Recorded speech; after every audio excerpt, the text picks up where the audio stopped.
Bom dia. Eu olhei ali e vi o nome de um monte de gente ali que vai falar para vocês esse mês e falei, puxa, só tem gente fera, né? E eu. Né? Então eu acho que a tendência é melhorar, né? Ali vai só na progressão. E eu espero que nessa manhã Deus fale com a gente, comigo, com vocês, e nos desafie, né? Nos mova, nos dê um pouco do coração dele, porque todo muito difícil, é impossível. Lucélia está aqui, a minha esposa, com o Tito, meu filhinho de 11 meses, a Estherzinha também está aqui na frente, está super animada, né, Estherzinha, porque ontem ela perdeu o primeiro dentinho dela, então foi um evento, né, foi um evento. E a gente está esse mês, então, né, numa ênfase de missões. Quando a gente pensa em missões, não sei vocês, mas de modo geral, as pessoas pensam num evento, né?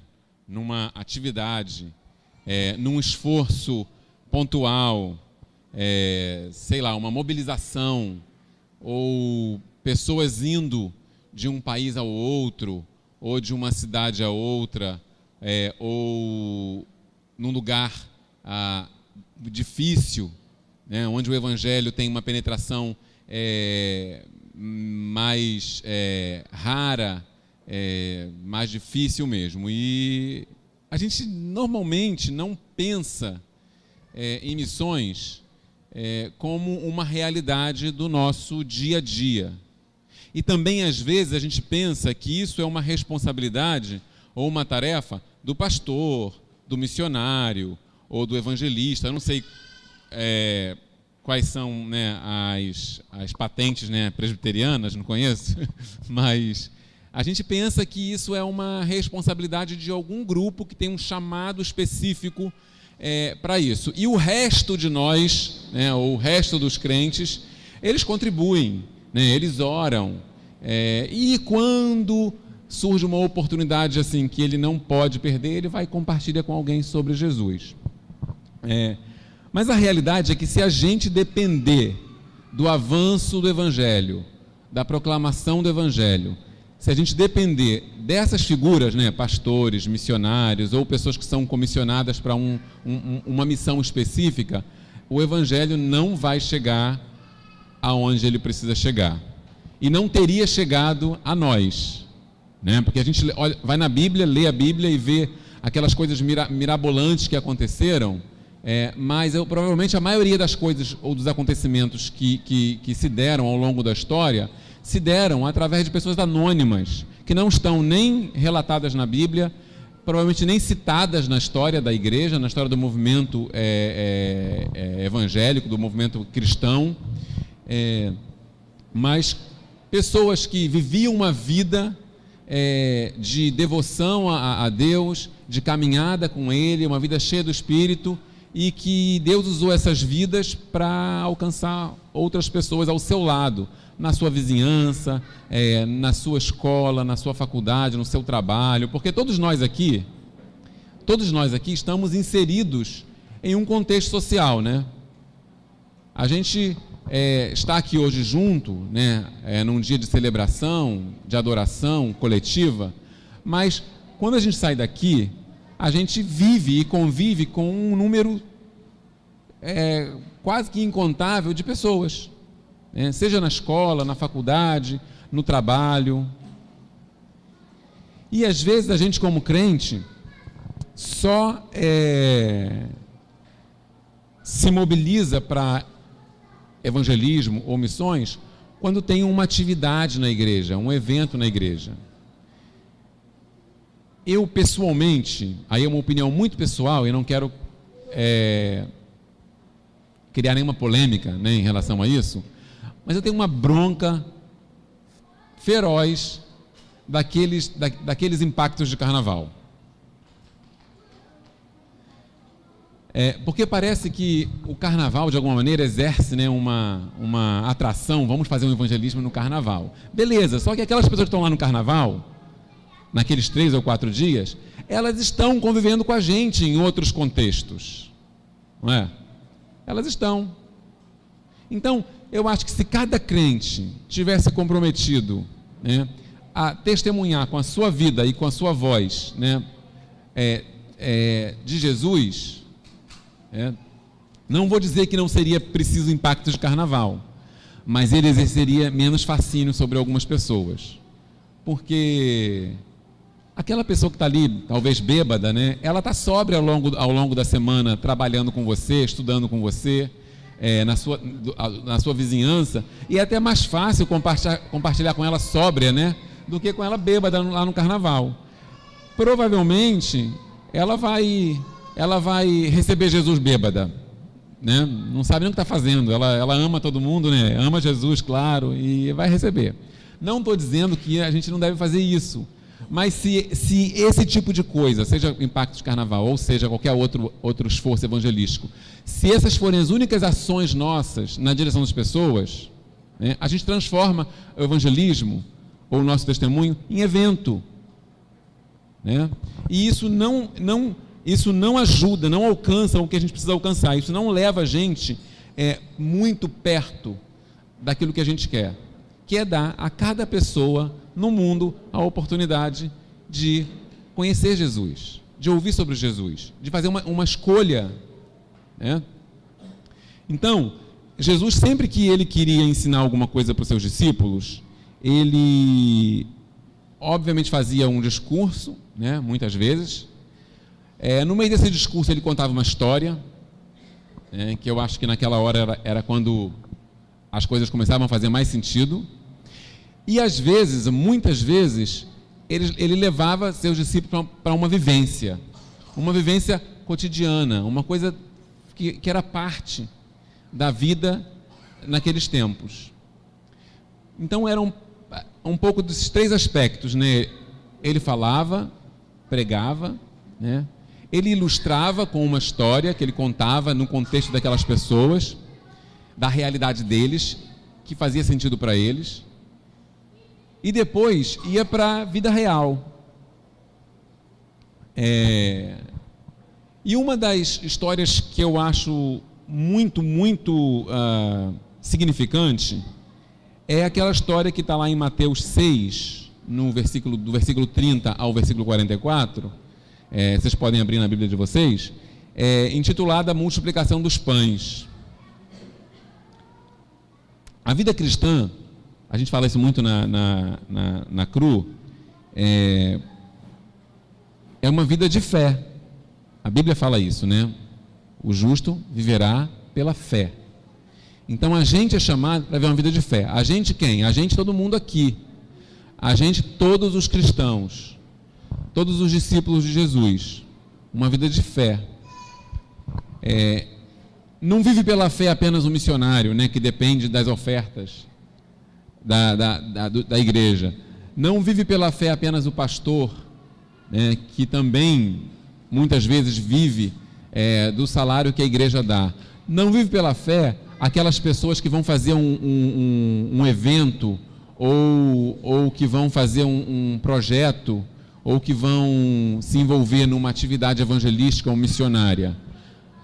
A vida cristã, em geral, é um convite a viver pela fé. E isso é a base para a gente entender e para a gente experimentar a nossa responsabilidade como discípulos de Jesus, né? De dividir a nossa vida e o nosso conhecimento, a nossa experiência do Evangelho com os outros. Se a gente não entende ou não começa a entender essa questão de viver pela fé, é muito difícil a gente conseguir ser uma testemunha de Jesus com resultados na vida das pessoas. Esse texto que a gente vai ler é um texto muito, imagino eu, que aqui tem uma coisa muito importante acontecendo, porque Jesus faz esse milagre, esse tipo de milagre aqui, 2 vezes. Né? Há 2 relatos desse milagre, 2 milagres similares. Algumas pessoas questionam e dizem que, na verdade, é o mesmo milagre relatado 2 vezes. Tem algumas diferenças, algumas semelhanças. É provável que sejam 2 eventos separados. E também é o único milagre de Jesus relatado pelos 4 evangelhos. Os 4 evangelhos relatam esse milagre. Então ele tem algum significado muito importante que Jesus queria, e seus discípulos também, que a gente entendesse. Vamos ler lá então, a partir do versículo 30. Os apóstolos reuniram-se a Jesus e lhe relataram tudo o que tinham feito e ensinado. Havia muita gente indo e vindo, ao ponto de eles não terem tempo para comer. Jesus lhes disse: venham comigo para um lugar deserto e descansem um pouco.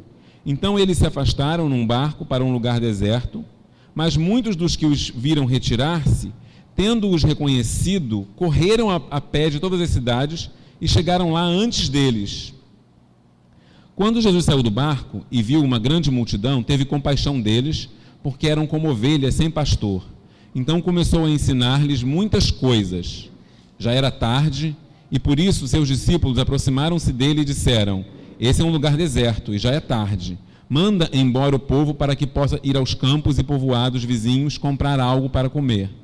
Ele, porém, respondeu: deem-lhes vocês algo para comer. E eles lhe disseram: isso exigiria 200 denários. Devemos gastar tanto dinheiro em pão e dar-lhes de comer? Perguntou ele: quantos pães vocês têm? Verifiquem. Quando ficaram sabendo, disseram: 5 pães e 2 peixes. Então Jesus ordenou que fizessem todo o povo assentar-se em grupos na grama verde. Assim eles se assentaram em grupos de 150, tomando os 5 pães e os 2 peixes, e olhando para o céu, deu graças e partiu os pães. Em seguida entregou-os aos seus discípulos para que os servissem ao povo. E também dividiu os 2 peixes entre todos eles. Todos comeram e ficaram satisfeitos. E os discípulos recolheram 12 cestos cheios de pedaços de pão e de peixe. Os que comeram foram 5.000 homens, além das mulheres e das crianças. Então isso aqui é uma coisa assim, absurda, né? Há muito significado nesse evento, nesse milagre de Jesus. E tem uma coisa importante que é mencionada depois desse relato, num outro episódio, num outro momento em que Jesus estava com seus discípulos, em que Jesus faz uma referência a esse evento aqui. Lá no versículo 52 do mesmo capítulo, quando Jesus anda sobre as águas, lembra? Lá no versículo 52 fala assim, vou no 51. Então subiu no barco para junto deles, e o vento se acalmou, e eles ficaram atônitos, pois não tinham entendido o milagre dos pães. O coração deles estava endurecido. Então tem uma menção aqui nesse evento posterior. Jesus diz que os discípulos estavam com medo, estavam atônitos, apavorados naquela tempestade, e ele se refere, ou ele pelo menos conecta esse desespero, esse medo, ao coração endurecido deles. E ele fala, de alguma maneira, que o fato, ou a prova de que o coração deles estava endurecido, é que eles não tinham compreendido o milagre dos pães. O que tem a ver uma coisa com a outra? O que tem a ver essa questão do coração duro deles, e de não entenderem, e de impedirem que eles entendessem aquele milagre? Porque o que aconteceu ali? O que aconteceu foi que Jesus alimentou uma multidão de 5.000 ou talvez 10.000 pessoas com 5 pães e 2 peixes, né? Esses camaradas viram isso. Eles viram. Então a questão não é que eles duvidaram, porque eles viram o que aconteceu, o que Jesus era capaz de fazer. Mas eles não entenderam. O que eles não entenderam? Talvez não tenham entendido o que é que Jesus estava tentando ensinar para eles com esse episódio. Não era apenas alimentar a multidão, né? quer dizer, alimentar a multidão foi um ato de extrema compaixão de Jesus, e aquela multidão saiu beneficiada, mas essa multidão vai ter fome de novo depois, né? E não tem a ver só com fazer a obra, né, de caridade e alimentar os famintos ou dar pão aos pobres. Tem a ver com alguma coisa que Jesus queria ensinar para eles com relação a isso. Aí, como eles não entenderam, Jesus vai lá e talvez cria, né, uma outra situação para que eles alguma hora entendam. E você sabe que esses camaradas vão andar com Jesus por 3 anos. E Jesus vai embora e eles ainda não vão ter entendido, né? Parece que lá no discurso de Pedro, lá em Atos 2, é que parece que Pedro finalmente entende ou expressa que entendeu do que se tratava. Mas até então, eles não entenderam. Tanto não tinham entendido lá na ascensão de Jesus, que quando Jesus está conversando com eles antes de ir embora e se despedir, né, e eles estão falando assim, Jesus ensinou sobre o reino, né, tem um relato de Atos 1, ficou 40 dias depois de ressurreto ensinando sobre o reino de Deus, e aí eles perguntam, e Jesus fala assim, mas vocês têm que esperar em Jerusalém. E eles perguntam, então vai ser nesse dia que você vai devolver, né, o poder a Israel? E eles devem pensar assim, não entenderam ainda. Aí ele fala assim, vocês querem poder? É poder que vocês querem? Tá, vocês vão receber poder. Vão receber poder quando o Espírito Santo vier sobre vocês.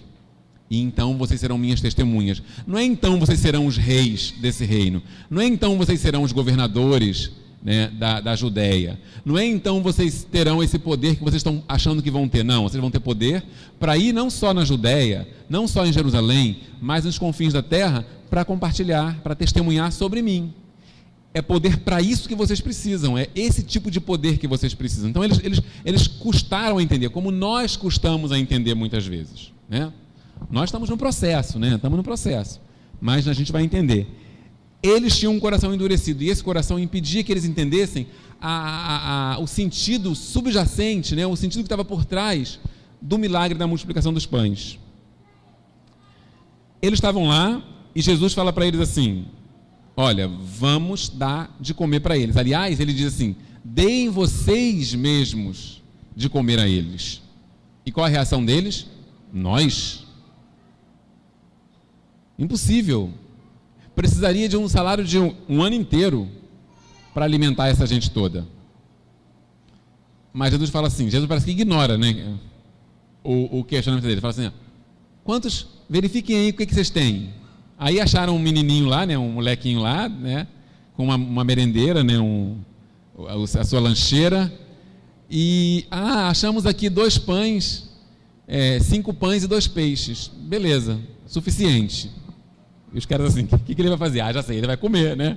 Ele vai comer e o resto de nós vai ficar olhando. Daí Jesus levanta, né, esse pão e esse peixe, ora e entrega para os seus discípulos.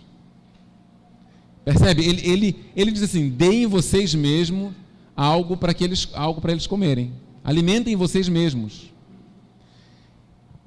E Jesus então faz aquele momento ali, eu imagino que naquela hora que ele orou, quando ele baixou o pão e o peixe, eles continuavam sendo 5 e continuavam sendo 2. Não de repente ele levantou assim e começou a chover pão por toda, isso aí seria um filme de Hollywood, né? Choveu pão por todo o acampamento e peixe. Não, ele ainda tinha na mão 5 pães e 2 peixes. E ele entregou isso aos discípulos.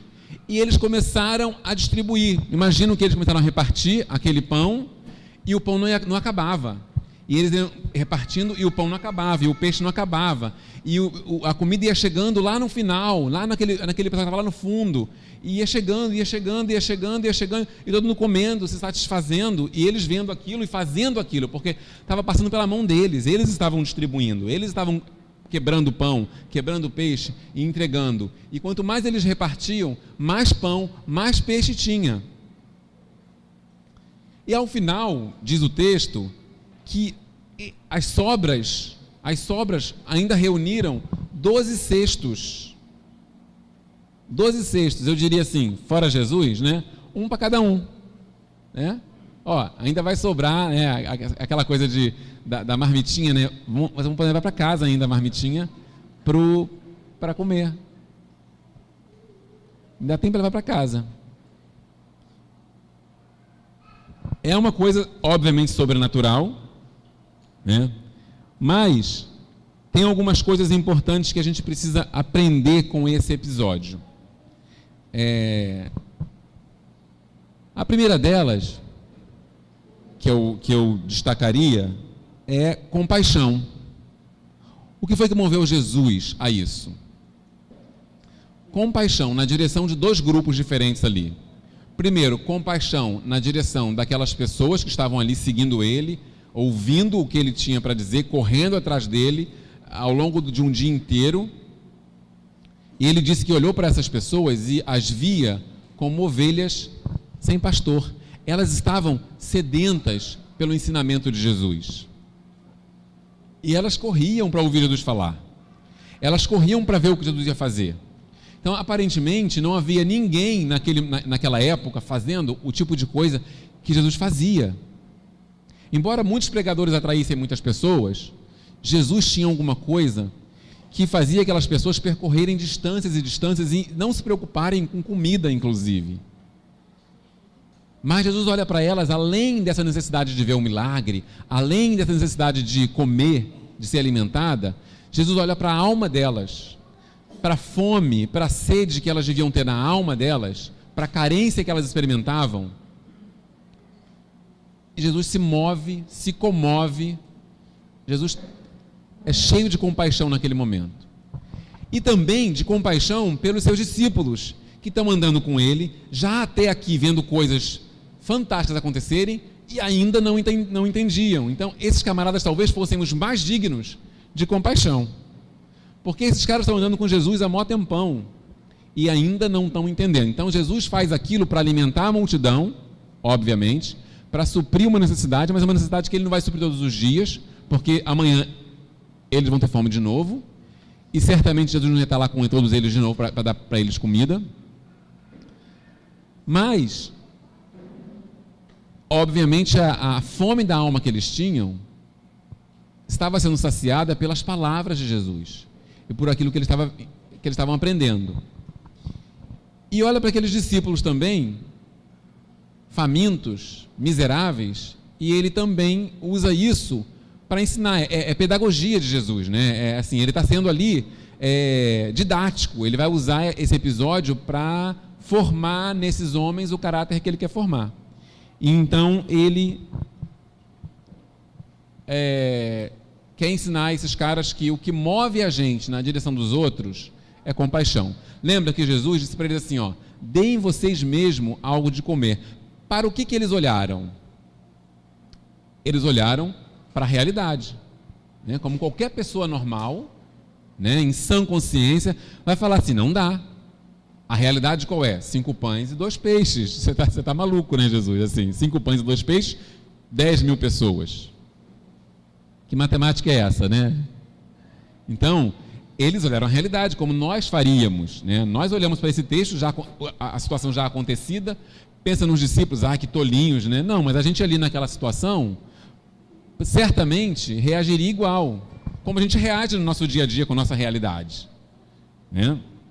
Mas Jesus diz assim, ó, vocês vão dar a eles de comer. Então Jesus pega esse pão, Jesus ora, multiplica. Então Jesus, na verdade, fez aquilo que ele podia fazer, só ele, multiplicar aquele pão. E deu para os discípulos fazerem aquilo que eles podiam fazer, que era distribuir. Então, inicialmente, a nossa tarefa, como discípulos de Jesus, é distribuir aquilo que Jesus multiplica. Por quê? Porque precisa do poder de Jesus para esse tipo de coisa. A gente só é garçom, né? nesse negócio. Era só garçom. Quem eles foram? Foram os garçons do almoço. Só distribuíram. Jesus não disse assim, vai lá e produza a comida. Não, alimenta eles, entrega para eles. Mas Jesus foi movido por compaixão. Então, somente um coração quebrantado, e a Bíblia fala aqui, Jesus fala que eles tinham um coração endurecido, é movido por compaixão. Somente o quebrantamento que a gente tem, que a gente pode experimentar, é que nos dá compaixão. A gente só pode ter compaixão se a gente tiver um coração quebrantado.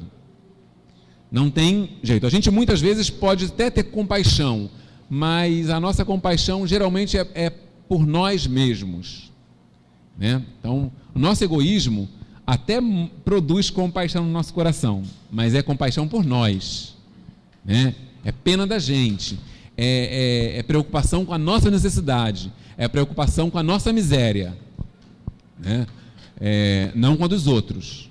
Então aqui Jesus ensina que primeiro a gente precisa ter compaixão, né? Primeiro, não tem como você olhar a necessidade de alguém e se você não fica comovido, não se compele a fazer alguma coisa para ajudar, você está desprovido de compaixão. Não é a questão de eu tenho ou não tenho como ajudar, né? A questão é, eu não tenho compaixão. Porque às vezes a gente pode até fazer coisas muito boas na direção dos outros. Como eu falei, às vezes com uma compaixão por nós mesmos.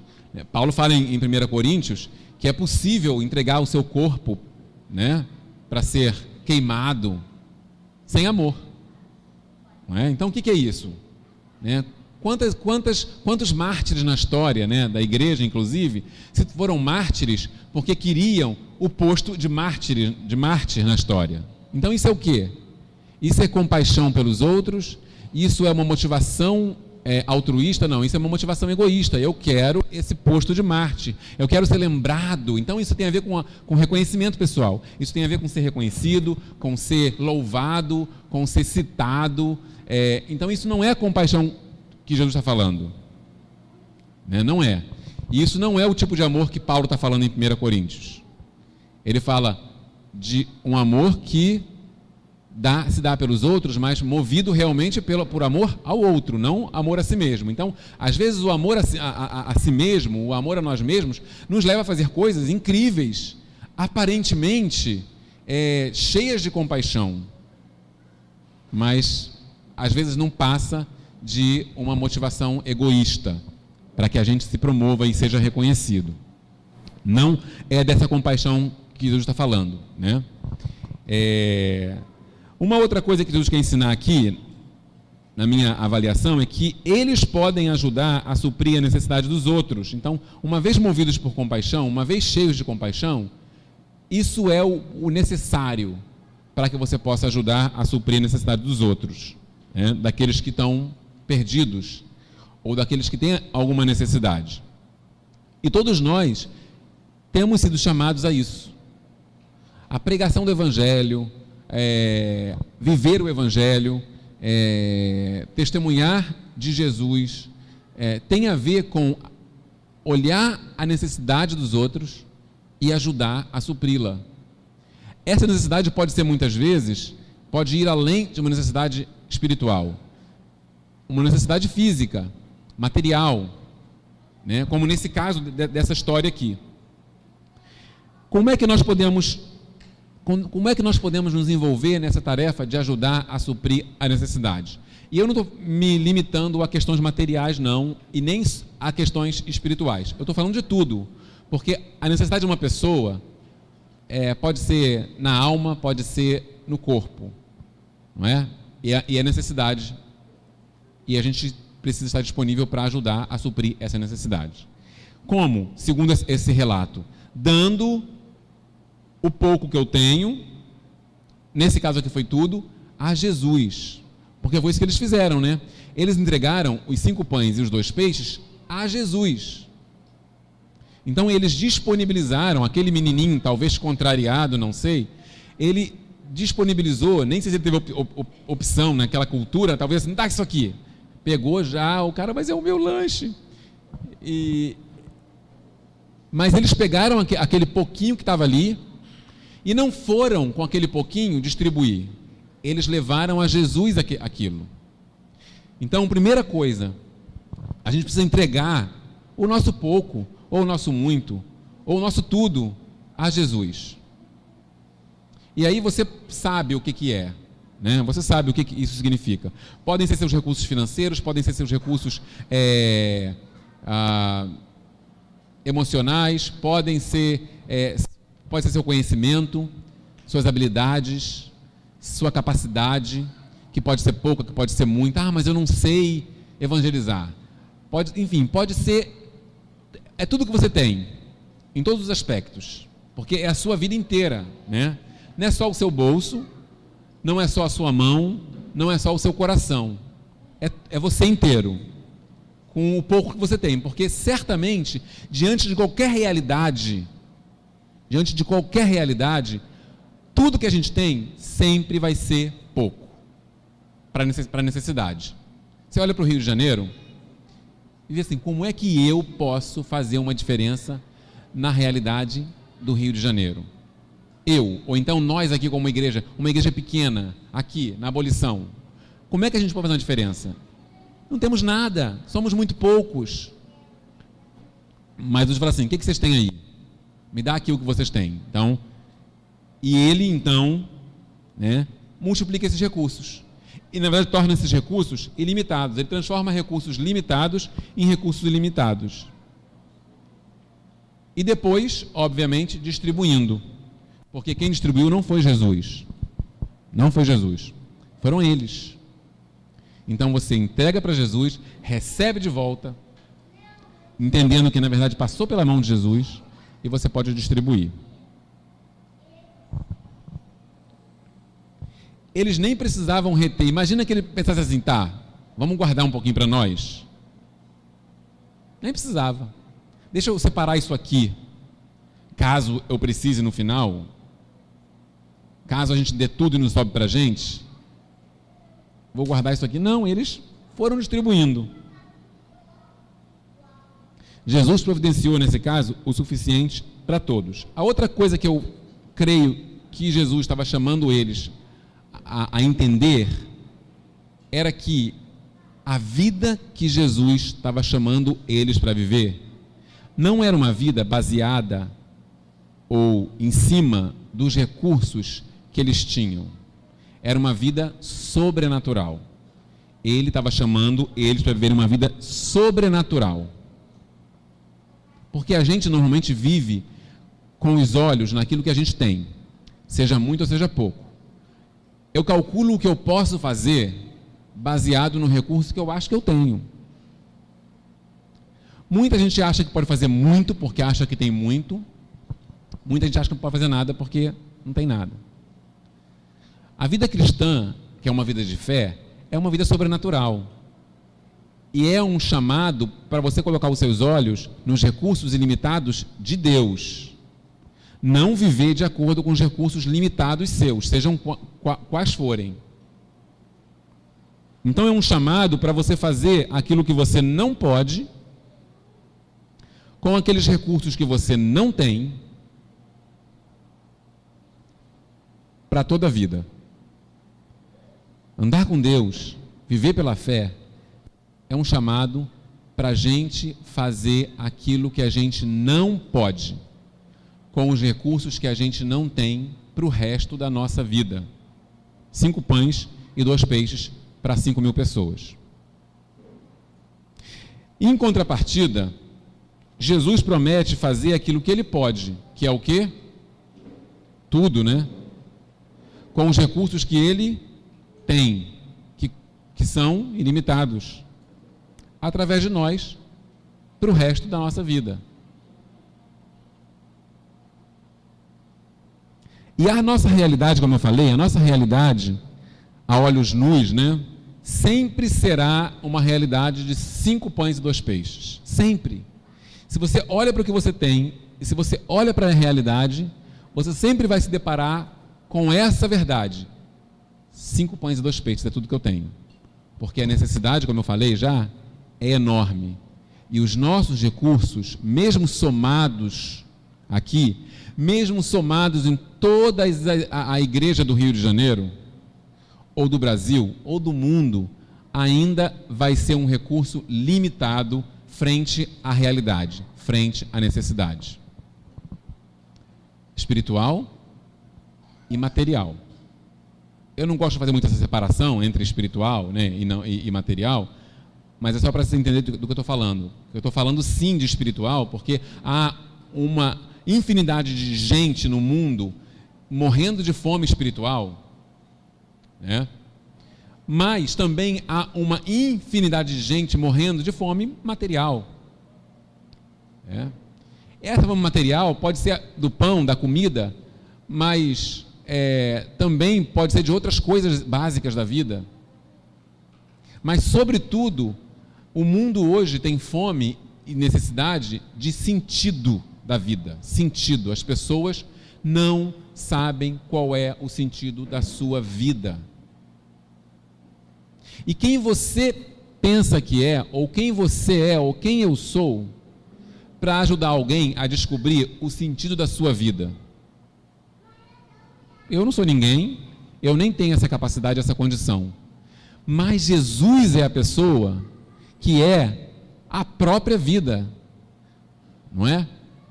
Ele é a própria verdade, Ele é o próprio amor. Então eu tenho Jesus, Ele está disponível, Ele é uma pessoa, Ele vive em mim. Então, se eu entrego para Ele os meus recursos, movido por compaixão por aqueles que estão precisando de significado na sua vida, então Ele vai multiplicar os meus recursos e vai ajudar as pessoas, ou vai me usar para ajudar as pessoas a encontrarem o sentido para a sua vida. E o sentido da vida de qualquer pessoa está em Deus. Você pode alimentá-las, porque há necessidades de comida em todos os lugares, nas pessoas carentes. Isso é muito importante e faz uma grande diferença. Mas, se você não se permite ser usado por Deus para alimentar também a alma dessas pessoas, elas vão alimentadas fisicamente, mas ainda assim sem sentido na vida. Eu vi essa semana, eu acho que foi essa semana, um vídeo de uma menina tentando suicídio na UERJ. Vocês devem ter visto, isso apareceu nas redes sociais. Mas eu recebi uma mensagem num grupo de missionários da CRU, de alguém que estava na UERJ nesse momento, e disse assim, tem uma menina nesse instante tentando se jogar lá de cima. E parece que estava se mobilizando pessoas lá, bombeiro, para ajudá-la, sem que ela percebesse. Ela estava lá, a ponto de se jogar. E depois alguém postou um videozinho com esse momento todo. A menina lá, no parapeito lá, já para se atirar, e um grupo acima dela, né, tentando secretamente baixar e pegá-la, e eles conseguiram. Então, e ela se debatia muito tentando se livrar deles. Agora, essa menina ficou ali talvez algumas horas, não sei. Quanto tempo ela ficou? Porque é uma decisão muito complicada para se tomar, né? Vou pular lá embaixo, sabe que é muito difícil. E ela ficou lá, juntou uma multidão lá embaixo, o pessoal pedindo para ela não pular, e ela dizendo que ia pular. Não sei se ela realmente ia pular, mas enfim, nesse momento chegou alguém e resgatou. Essa pessoa, que é uma estudante na universidade, provavelmente não carece de fome física. Mas certamente, por alguma razão que a gente desconhece, carece de fome de sentido para a sua vida, de fome espiritual, de fome emocional. E não há uma pessoa sequer que acha, eu acho que não há, pelo menos no senso comum, se uma pessoa quer pular de algum lugar, que pule. Afinal, não tem aquela história do meu corpo, minhas regras? É meu corpo, eu quero jogar ele lá embaixo. Mas ninguém nessa hora levanta a questão de meu corpo, as minhas regras. Há uma mobilização de todo mundo para impedir que aquela pessoa faça aquilo que ela diz que quer fazer. Porque no final das contas é a vida, né? É a vida. Naquele momento que ela pular lá embaixo, acabou a vida dela. E acabou a chance dela encontrar um sentido para a vida dela. Isso, de alguma maneira, mobiliza as pessoas. Porque por mais que a maioria das pessoas viva uma vida miserável em termos de sentido, todo mundo tem esperança, o pobre principalmente, de que vai melhorar algum dia, de que vai mudar algum dia. Né? É por isso que você não encontra muitos relatos, né, de suicídio, por exemplo, nas camadas mais pobres. É menos comum. Porque o pobre, sabe assim, tem que melhorar, vai melhorar, tem muita coisa para melhorar. Porque ele está lá na lona, entendeu? Então, pior do que está, não fica. Mas a pessoa que chega a um ponto que ela fala assim, tenho tudo que eu... E é só isso? Aquela minha fome de sentido, aquela minha fome de vida não foi saciada. Então, tchau. Jesus nos chama para saciar, sobretudo, não apenas, mas sobretudo, a fome que as pessoas têm de sentido. Mas a nossa realidade é sempre a mesma, né? 5 pães e 2 peixes sempre será a nossa realidade. E nesse momento ali, porque aquilo podia ter acontecido, essa situação podia ter acontecido só com os discípulos. Mas o que fez a grande diferença ali foi Jesus estar ali. Né? Você imagina que se isso acontecesse naquele momento em que Jesus manda seus discípulos irem de 2 em 2? Sei lá. E lá eles se deparam com essa situação. O que eles fariam? Aquilo que eles disseram no começo. Despede essa multidão, vamos embora. Então, se Jesus não estivesse lá, o final dessa história seria qual? Cada um para sua casa, o menininho voltava para casa com seus 5 pães e 2 peixes, intactos. Os discípulos iriam para casa e pronto. Esse seria o desfecho se Jesus não estivesse lá. Então, o que fez a grande diferença nessa situação? Jesus. Jesus fez a grande diferença. Esses camaradas estavam no lugar certo, na hora certa, principalmente com a pessoa certa. Porque sem Jesus, essa história seria assim, vamos para casa, acabou, circulando, e pronto. Mas com Jesus, essa história teve um desfecho sobrenatural, surreal, absurdo, né? Sem Jesus, digamos que na pior das hipóteses, eles fossem dividir aqueles 5 pães e 2 peixes. Nem para os 12 daria. Né? Digamos que eles resolvessem roubar ou confiscar, como confiscaram, né? É que devolveram mais depois, mas se eles resolvessem confiscar o lanchinho do moleque, só 1 ou 2 deles talvez comessem. Mas com Jesus, 5 pães e 2 peixes resultaram em quase 10 mil pessoas alimentadas e mais 12 cestos cheios de comida. Então, compaixão que moveu o coração de Jesus, né, na direção deles. A segunda coisa que eu falei foi uma vida sobrenatural. O chamado de Jesus é para que a gente faça o quê?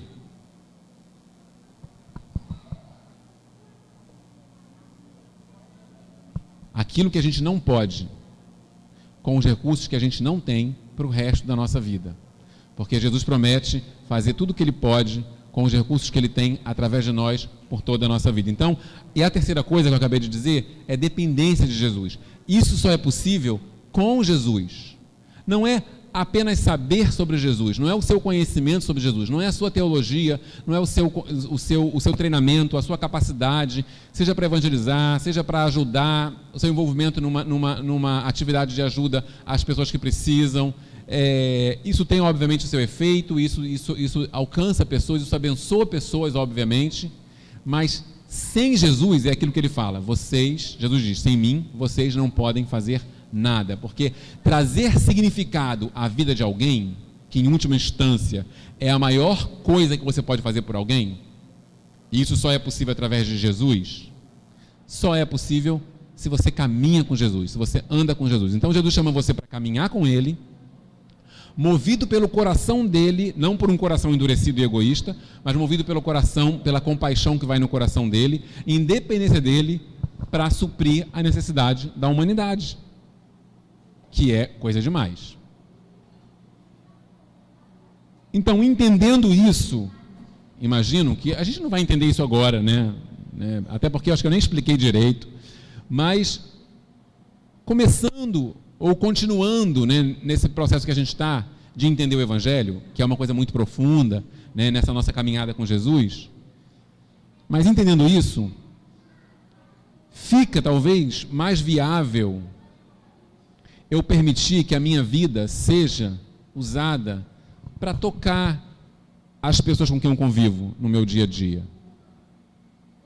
Eu não estou falando de um evento evangelístico, de você pegar um folheto, seja os 4 leis espirituais ou qualquer outro folheto, e ir lá e compartilhar com alguém sobre Jesus. Isso é parte, isso faz parte. Essa iniciativa faz parte. Mas eu estou falando daquelas pessoas com quem você convive no seu dia a dia. Sabe, aquela menina que estava lá na UERJ tentando um salto mortal,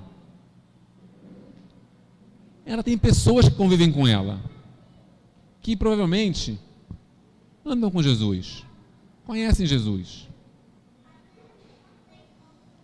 Mas claro, como é que eu posso esperar que a gente saiba todos os conflitos dos outros? Como é que eu posso esperar que a menina que mora do lado da minha casa,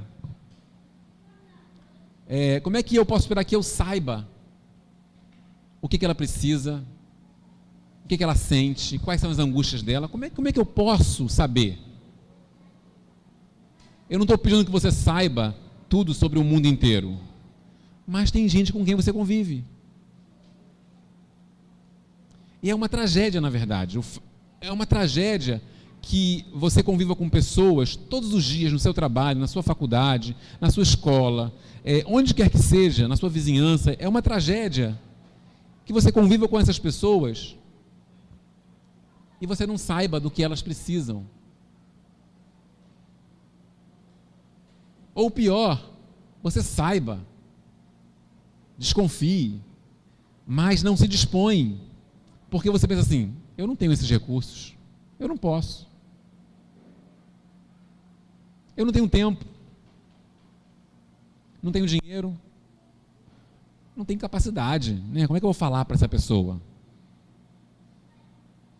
Vou falar com o pastor, vou chamar o pastor vai vir aqui, vamos fazer um culto aqui, aí eu convido ela para o culto. E aí você tem que mobilizar a estrutura da igreja, entendeu? Para uma coisa que você pode fazer pessoalmente, para uma coisa que eu posso fazer pessoalmente. Então, quando a gente toma as nossas decisões baseado nos recursos que a gente tem ou não tem, a gente não está vivendo pela fé. E uma vida que vive baseada nos recursos que tem é qualquer coisa, menos uma vida cristã. Porque é uma contradição, né? Porque isso se chama autossuficiência. E autossuficiência, além de pecado, é uma contradição na vida de um cristão. É uma contradição. Ser autossuficiente, autoconfiante, é uma contradição. Por quê? Porque como é que você pode confiar ou depender dos recursos que você tem se os seus recursos não são nunca suficientes? Mesmo que você ache assim: eu tenho o que eu preciso, mas seus recursos ainda assim não são suficientes. E depender deles é, eu diria, uma afronta a Jesus e ao seu Evangelho. Então, eu acho que para começar esse mês, pensando sobre missões, eu queria que você começasse pensando que você precisa disponibilizar os seus recursos, sua juventude, sua energia, seus talentos, suas habilidades, seu dinheiro, seu trabalho, seu tempo. Podem ser muitos ou podem ser poucos, mas para Jesus, entrega para Ele seus 5 pães e seus 2 peixes.